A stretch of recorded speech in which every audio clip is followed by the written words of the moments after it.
사도신경. 나는 전능하신 아버지 하나님 천지의 창조주를 믿습니다. 나는 그의 유일하신 아들 우리 주 예수 그리스도를 믿습니다. 그는 성령으로 잉태되어 동정녀 마리아에게서 나시고 본디오 빌라도에게 고난을 받아 십자가에 못 박혀 죽으시고 장사한 지 사흘 만에 죽은 자 가운데서 다시 살아나셨으며 하늘에 오르시어 전능하신 아버지 하나님 우편에 앉아 계시다가 거기로부터 살아있는 자와 죽은 자를 심판하러 오십니다. 나는 성령을 믿으며 거룩한 공교회와 성도의 교제와 죄를 용서받는 것과 몸의 부활과 영생을 믿습니다. 아멘. 주의 날개 아래 거하는 것, 주의 임재 안에 거하는 것, 나의 가장 큰 소망, 나의 가장 큰 은혜, 주와 함께 동행하는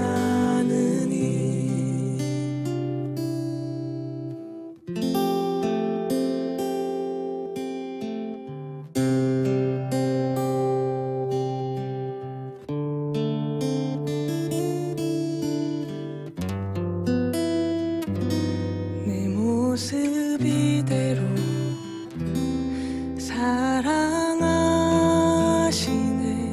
연약함 그대로 사랑하시네, 나의 모든 발걸음 주가 아시나니 날 인도하소서. 모습 이대로 사랑하시네, 연약함 그대로 사랑하시네, 나의 모든 발걸음 주가 아시나니 날 인도하소서.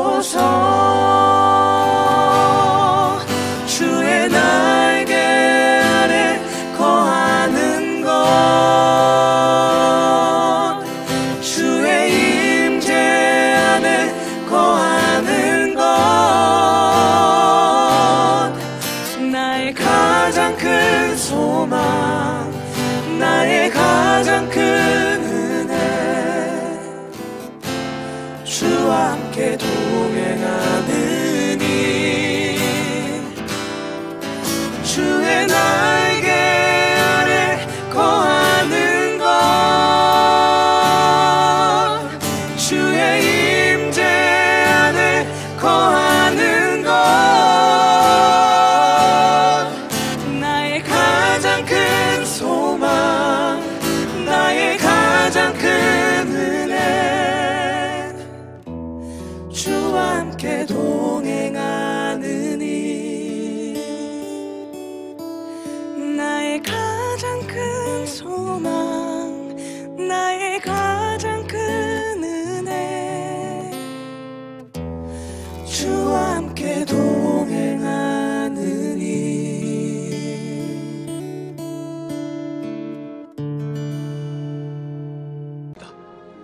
여호와께 드릴 화목제물의 규례는 이러하니라. 만일 그것을 감사함으로 드리려면 기름 섞은 무교병과 기름 바른 무교전병과 고운 가루에 기름 섞어 부은 과자를 그 감사 제물과 함께 드리고 또 유교병을 화목제의 감사 제물과 함께 그 예물로 드리되 그 전체 예물 중에서 하나씩 여호와께 거제로 드리고 그것을 화목제의 피를 뿌린 제사장들에게로 돌릴지니라. 감사함으로 드리는 화목제물의 고기는 드리는 그날에 먹을 것이요 조금이라도 이튿날 아침까지 두지 말 것이니라. 그러나 그의 예물의 제물이 소원이나 자원한 것이면 그 제물을 드린 날에 먹을 것이요 그 남은 것은 이튿날에도 먹되 그 제물의 고기가 셋째 날까지 남았으면 불사를 지니 만일 그 화목 제물의 고기를 셋째 날에 조금이라도 먹으면 그 제사는 기쁘게 받아들여지지 않을 것이라. 드린 자에게도 예물답게 되지 못하고 도리어 가증한 것이 될 것이며 그것을 먹는 자는 그 죄를 짊어지리라.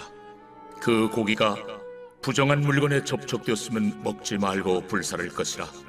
그 고기는 깨끗한 자만 먹을 것이니 만일 몸이 부정한 자가 여호와께 속한 화목제물의 고기를 먹으면 그 사람은 자기 백성 중에서 끊어질 것이요 만일 누구든지 부정한 것 곧 사람의 부정이나 부정한 짐승이나 부정하고 가증한 무슨 물건을 만지고 여호와께 속한 화목제물의 고기를 먹으면 그 사람도 자기 백성 중에서 끊어지리라.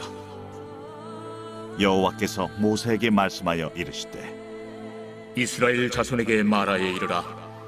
너희는 소나 양이나 염소의 기름을 먹지 말 것이요 스스로 죽은 것의 기름이나 짐승에게 찢긴 것의 기름은 다른 데는 쓰려니와 결단코 먹지는 말지니라. 사람이 여호와께 화제로 드리는 제물의 기름을 먹으면 그 먹는 자는 자기 백성 중에서 끊어지리라. 너희가 사는 모든 곳에서 새나 짐승의 피나 무슨 피든지 먹지 말라. 무슨 피든지 먹는 사람이 있으면 그 사람은 다 자기 백성 중에서 끊어지리라.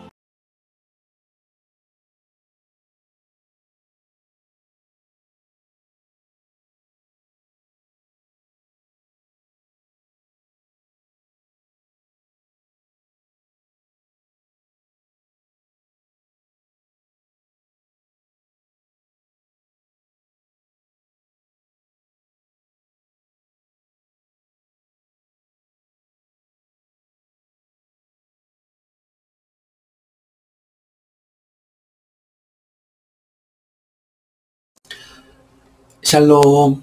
네, 오늘 목요일 아침 하나님의 은혜와 사랑과 평강이 우리 삶에 넘치기를 주님의 이름으로 축복해드립니다. 시편을 비롯해서 성경 곳곳에는 감사함으로 하나님께 아뢰자 또는 감사함으로 하나님께 나아가자 라는 말씀이 여러 곳에 자주 등장합니다. 예배는 죄를 인식하고 회개함으로 하나님 앞에서 온전해지는 것으로 시작합니다마는 동시에 하나님께 감사하는 마음 그리고 이웃과 화해하는 마음으로부터 시작하기도 합니다. 이 두 가지는 빠져서는 안 되는 예배의 필수 요소입니다. 오늘날 우리의 예배는 가장 먼저 하나님을 높여드리는 경배 그리고 감사 또 회개를 통한 화해와 평화 이것을 이루는 하나님과의 만남이다 라고 말할 수 있을 것입니다. 오늘 말씀은 이런 측면에서 어찌 보면 가장 중요한 화목제에 대해서 제사장들이 지킬 규례를 말씀해 주신 내용입니다. 이 제사장들이 지켜야 할 규례를 우리가 좀 깊이 있게 살펴보아야 하는 중요한 이유는 하나님께서 주안점을 두시는 것이 무엇인가 우리가 좀 살펴볼 수 있기 때문일 것입니다. 화목 제물의 제사를 드리는 데에는 세 가지 측면이 있습니다. 첫 번째는 감사입니다. 그래서 오늘 본문에도 2절에 보면 감사함으로 드리려며 이렇게 되어 있죠.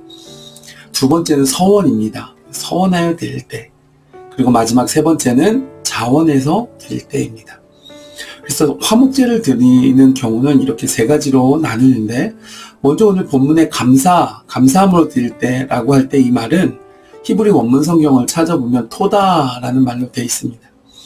이 말은 원래 감사라는 뜻보다는 우리 성경에서 하나님이 인정하다 또 하나님을 노래하고 찬양하다, 높이다 이런 뜻으로 더 많이 쓰이는 말입니다. 여러분 원래 성경에는 가장 적극적으로 하나님을 높이고 영광을 돌리는 표현이 찬양입니다. 그 아랫 단계가 감사입니다. 이사야서에 보면 내가 이를 위하여 내 백성을 지었나니 나를 찬송하게 하려 함이라 그랬습니다. 이 말은 우리 창조 목적이 하나님을 찬양하는 것이다 이렇게 하신 말씀이죠. 하나님을 경배하고 높이는 것 그래서 하나님을 찬양하게 하기 위해서 우리를 만드셨다. 그럼 우리가 하나님께 감사하려면 어떻게 감사가 나올까요? 그것은 모든 삶의 구체적인 영역에서 그분을 인정하는 태도로부터 나옵니다. 인정이 감사로 드려지고 그 감사가 찬양으로 터져 나오게 되는 것이죠. 오늘 말씀에 여호와께 드리는 음식, 이 화목제 제물로 무교병과 유교병이 모두 포함이 되어 있습니다. 다른 제사는 무교병만 드리면 되었는데요. 화목제는 유교병을 함께 드리도록 했습니다. 그 이유는 무엇인가? 이것을 새벽 시간에 설명드리기는 좀 다소 깊은 내용이지만 간단하게만 말씀드리면, 무교병은 누룩이 없는 떡이죠. 유교병은 누룩 섞은 떡입니다. 무교병은 예수님을 상징하고 유교병은 우리를 상징합니다. 예수님은 공생의 기간에 항상 누룩을 조심하라 이렇게 경계하셨죠. 그래서 이 화목제에 유교병과 무교병을 같이 드린다는 것은 무엇이냐? 화목 제물 대신 죄 없으신 예수님께서 우리의 허물을 대신 덮어주신다는 의미가 있는 것입니다. 그 제단에서 무교병 대신 예수님이 드려질 때 우리 죄가 함께 죽고 우리는 정결함을 입게 되는 것이죠. 이것을 로마서 5장 8절에는 이렇게 말씀했습니다. 우리가 아직 죄인 되었을 때에 그리스도께서 우리를 위하여 죽으심으로 하나님께서 우리에 대한 자기의 사랑을 확증하셨느니라. 이것이 무교병과 유교병이 함께 드려지는 영적인 이유인 것이죠. 이처럼 여러분, 구약의 모든 제사와 또 구약의 모든 사건과 이런 메시지는 예수님께로 향하고 있습니다. 이 구약의 모든 규례, 제사, 사건들은 일관되게 하나의 그림자 역할을 합니다. 그 실체이신 예수님을 드러내고 나타내는 길잡이 역할을 하는 것이죠. 그런데 오늘날 그 예수님이 이젠 오셨죠. 그렇기 때문에 더 이상 이런 규례들을 우리가 지킬 필요는 없습니다만 우리가 이런 규례로부터 자유할 수 있습니다. 그러나 여기에 담겨진 가치, 또 정신, 의미 이런 것들은 우리가 고귀하게 지켜야 할 의무가 아직 남아 있는 것입니다. 왜냐하면 로마서에 보면 하나님께서 이 율법은 하나님의 거룩한 뜻이라 그랬습니다. 그렇기 때문에 율법 자체가 잘못된 것은 아니죠. 이 규례 자체가 쓸모없는 것은 아닙니다. 왜냐하면 이런 것들을 통하여 하나님은 우리가 거룩해지기를 원하시는 그 뜻이 담겨있기 때문입니다. 그러므로 우리가 이것을 오늘날 율법처럼 지킬 필요는 없지만 하나님이 이렇게 하라고 하신, 그래서 우리가 거룩해지라고 하신 그 하나님의 열망과 거룩을 향한 열정을 우리가 무시해서는 안 되는 것이죠. 이 규례를 통해 자기 자신을 점검하고 여기에 담긴 하나님의 마음을 우리가 이해하고 그 마음을 이루어드리기 위해 애쓰고 있는 것. 이것이 중요한 것입니다. 그래서 하나님께 영광 돌리고 예수 그리스도께로 집중하는 측면에서 이런 것들은 여전히 의미가 있습니다. 오늘 말씀에 화목제를 드릴 때 부정한 물건이나 사람에게 접촉하지 말라 그랬습니다. 그리고 기름 섞인 것과 피를 먹어서도 안 되었습니다. 여러분, 아마 이 계명대로라면 오늘날 우리들은 벌써 다 죽어 사라졌지 않을까 생각이 됩니다. 근데 이 말씀은 그 강조점이 먹지 말라는 데 있기보다는 기름은 가장 귀한 것을 의미합니다.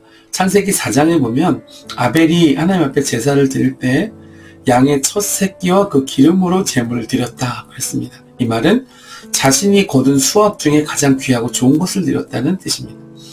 따라서 오늘 화목제를 드릴 때 기름을 먹지 말라는 말씀은 무엇이냐? 하나님께, 그 기름은 하나님 거라는 뜻이죠. 하나님께 가장 귀하고 좋은 것을 드리고자 하는 태도와 중심을 보시겠다는 것입니다. 마찬가지로 피는 생명을 의미하죠. 그러므로 피와 생명은 하나님 소유입니다. 때문에 하나님의 것이므로 우리가 먹지 못하도록 명령하셨습니다. 하나님 것을 구별할 줄 아는 마음, 그리고 하나님이 주신 것에 감사해서 그것에 가장 의미 있고 좋은 것을 하나님께 드리려고 하는 그 마음과 태도, 이것을 지키는 태도를 보면 그 사람이 하나님께 대하여 어떠한지가 보이는 것이죠. 정말 하나님을 사랑하는가? 하나님을 사랑한다면 하나님께 적당히 대충 하진 않겠죠. 정말 감사하고 사랑한다면 최선을 다해 하나님을 높이려 할 것입니다. 하나님 그 중심과 마음을 보시겠다는 말씀입니다. 여러분 어떠신가요? 예배할 때 하나님께 가장 좋은 것을 구별하고 있습니까? 오늘 하나님 그 중심과 마음을 보시며 하나님 앞에 어떠한 모습으로 나오는지에 따라 하나님 그 중심을 받으시고 더기하고 값진 것들로 그의 인생에 갚으시고 채워주실 줄 믿습니다. 오늘 이 화목제는 기쁨과 나눔의 제사였습니다. 따라서 오늘날 예배 공동체에서 우리는 나눔과 기쁨의 식사를 통해서 이렇게 코이노니아, 사귐의 중요성을 경험하게 됩니다. 함께 먹고 나누는 기쁨이 공동체에서 여러분 참 중요하죠. 특별히 화목제의 고기는 가족이나 종들은 물론 자신들의 기업을 소유하고 있지 않았던 레위인들도 함께하는 기쁨의 잔치였고 또 풍요로운 잔치였습니다. 이것이 여러분 하나님 앞에서의 기쁨이 되었습니다. 이처럼 여러분 예배를 통해서 믿음으로 하나된 공동체의 삶을 함께 돌보고 나누는 것이 오늘 이 화목제의 진정한 삶의 적용이 아닐까 생각이 되어집니다. 여러분 그래서 예배만 드리고 탁 삶으로 돌아가기보다는 예배 후에 믿음의 공동체 안에 깊이 들어오셔서 교제하고 나누고 또 어려움이 있으면 함께 기도하고 돕고 또 내 손길이 필요한 곳이 있으면 봉사하고 헌신하고 공동체 안에서 깊이 삶을 나누는 그 화목의 의미를 우리 삶에서 이루실 수 있기를 주님의 이름으로 축복해 드립니다.